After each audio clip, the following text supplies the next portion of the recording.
How's it going, YouTube? It is Peruvian Trucker back with another video. I'm in the middle of Kansas, heading for Denver. I just got out of the shower. I'm here in Flying J, or Pilot.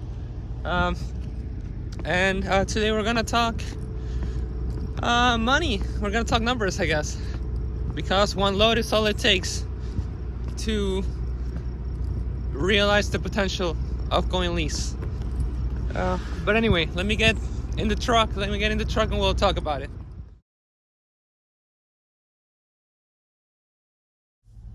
How's it going, guys? So, as you saw in the intro, I'm in Kansas right now. I'm in the middle of my second load, going from Oklahoma, from Ponca City to Denver, Colorado. And it doesn't deliver until tomorrow, but I'm only 200 miles away, so I'm going to try to get there as soon as I'm done with this video to try to get unloaded and try to pick up another load. And I wasn't planning on making a video this morning, certainly not about this, but I was taking a shower and I was thinking about the numbers and the potential, thinking about the comments too, about people saying that I made a mistake going lease, and I was crunching numbers in my head. And this load that I'm on right now, the one that's going from Oklahoma to Colorado, it's a good representation on why lease is a good option on it. It shows the potential the lease has. So I just wanted to, throw some numbers at you and, try to give a little bit of information on the benefits. But first, a couple of disclaimers. The first one, of course, just like in any industry, the trucking industry is no different in the sense that it's not necessarily steady. Just because this is a good load, there's going to be some loads that are not as profitable as this one, and there's going to be loads that are more profitable than this one. So it's certainly not like company where you get paid the same all the time. But with that being said, it's the same thing. Even as a company driver, it's not always consistent. Sometimes you may get good loads that have a lot of miles, and sometimes you may get bad loads. And even if they have good miles, you might wait too long in shipper or receiver. So as a company driver, a day that you're spent waiting, you get paid attention. But I mean that, you don't see the mileage potential. And just like that in the car business where I used to work, it was the same thing. Some days were good, some days were bad, and it all kind of evens out throughout the year. But anyway, I got a little bit off track. Just wanted to make sure that you guys know that there's nothing wrong with being company. In fact, when I made the move for Prime, my objective was to be company because it's good money and it's very little. I want to say there's very little stress because you really just focus on driving. You do your good job driving, but if the truck breaks down, if you get a blowout, things like that, it's not your truck, it's the company's truck, so it's not your problem. You gotta take it to a shop or whatever, but you don't have to assume those expenses, right? Which is a different thing when it comes to lease. But I'm getting ahead of myself, so let's get started.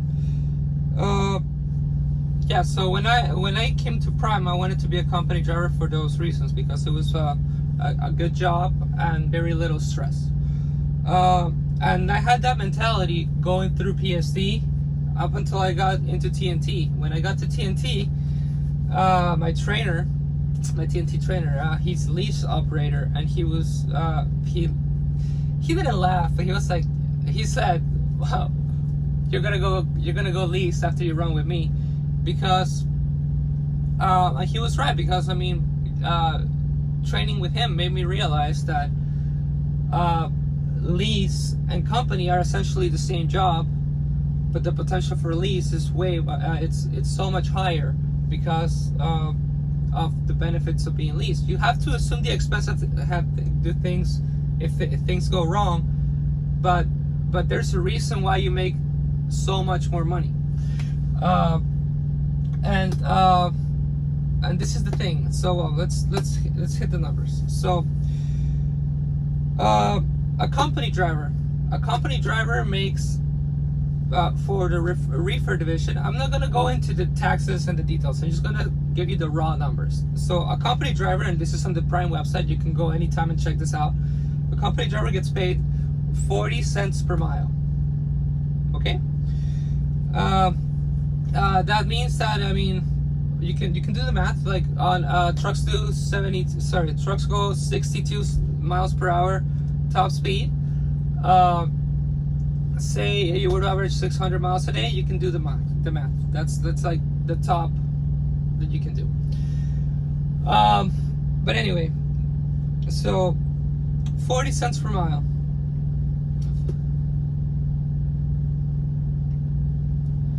So this load that I'm on right now, it's 688 miles, and my potential revenue is $1,832.59.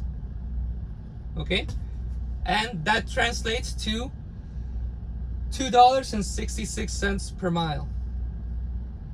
Now, again, these are just the raw numbers. Of course, I have to factor in my truck payment. I have to factor my my gas or my operating costs. But guys, 40 cents versus $2.66. I'm not gonna drive $2.20 of my revenue in expenses, you know. And that's the thing. Like, it's six times more. Of course, it's gonna be lower paying loads that are gonna make less, but and you gotta crunch the numbers in a way that works for you. But this is the thing: if you are a company driver, and okay, so this is how I'll explain it. Say it's not it, but say my operating costs, you know, truck payment, gas, etc. All my operating costs came to $1 a mile. Okay, $1 a mile.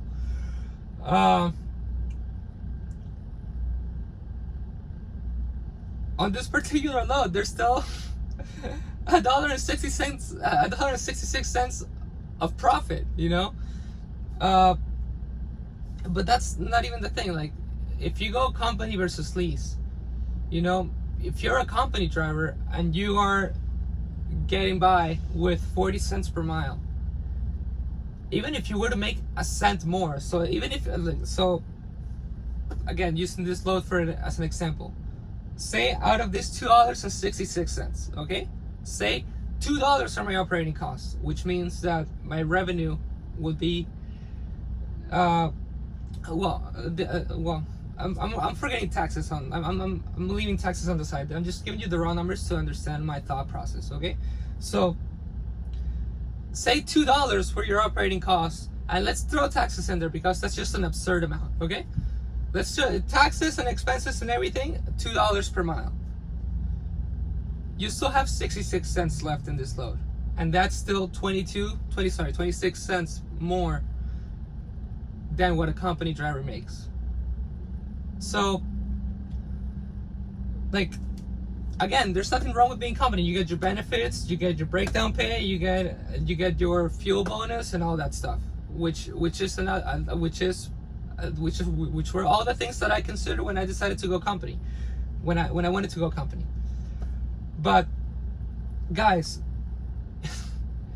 even if it's a cent more, even if you make 41 cents profit, that 1 cent over 30,000 miles, I'm not gonna do the math right now. I can calculate it right now. So, but just you do the math. Like, obviously, lease is not for everybody, but if you are able to get by with 40 cents per mile, it would be worth considering lease at least, because again, you're already doing the job. You just gotta, you know, be able to budget. You know, like if you can live on the lease budget, you have more responsibilities as a lease. Sorry, if you can live on the company budget at 40 cents per mile, being a lease driver does have more responsibilities. You know, you gotta assume your costs and all this stuff. But that's why you make so much more. And I mean, if you're living on a company budget, you should be able to save enough money to cover those expenses in the future if you have those like breakdowns and stuff like that.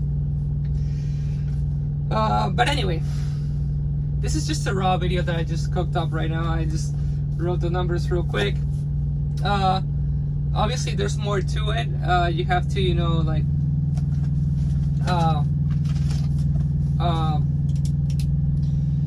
look at the numbers thoroughly. I'm just giving you a very basic numbers. The operating costs are less than $2 per mile for sure, and just like operating costs are lower, some loads are gonna pay less than that. You know, some loads are gonna pay probably, I don't know, $1.50 per mile. But even then, it will still work, and even then, it evens out with the good loads.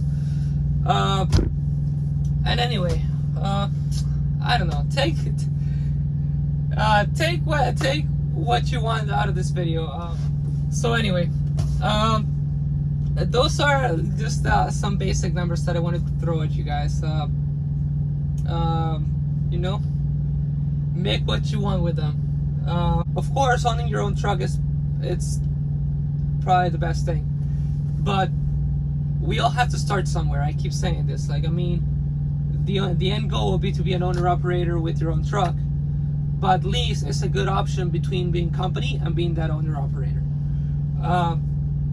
But anyway, you know, you won't make as much as an owner-operator, but you're making more than company if you budget and if you plan accordingly. Like, I have my own plan and I know what I'm doing, and I'm going through that mentality. A company driver at Prime, and this is no joke, a company driver at Prime makes the same as a base level Porsche technician. I made a little more than that, but that's where cutting my expenses when it comes to being at home comes in, you know. And that was my thought process. I'm gonna make a little less than when I was making at Porsche, but I'm not gonna pay for car insurance, I'm not gonna pay for gas, I'm not gonna pay rent, and that's gonna offset my payment deficit, and I'm gonna be driving. That was my company driving. Sorry, my thought process when going company. But then when I saw the potential for a lease driver, it was a no-brainer, you know. And I still have my goals, you know, like, because my budget was set on the company pay. I can save so much money as a lease driver, and that's how it will work for me. But anyway, I'm babbling at this point. I want to thank you guys for watching this video. Hopefully it gave you some insight on the potential as a lease driver, and I will catch you in the next one. Have a good one.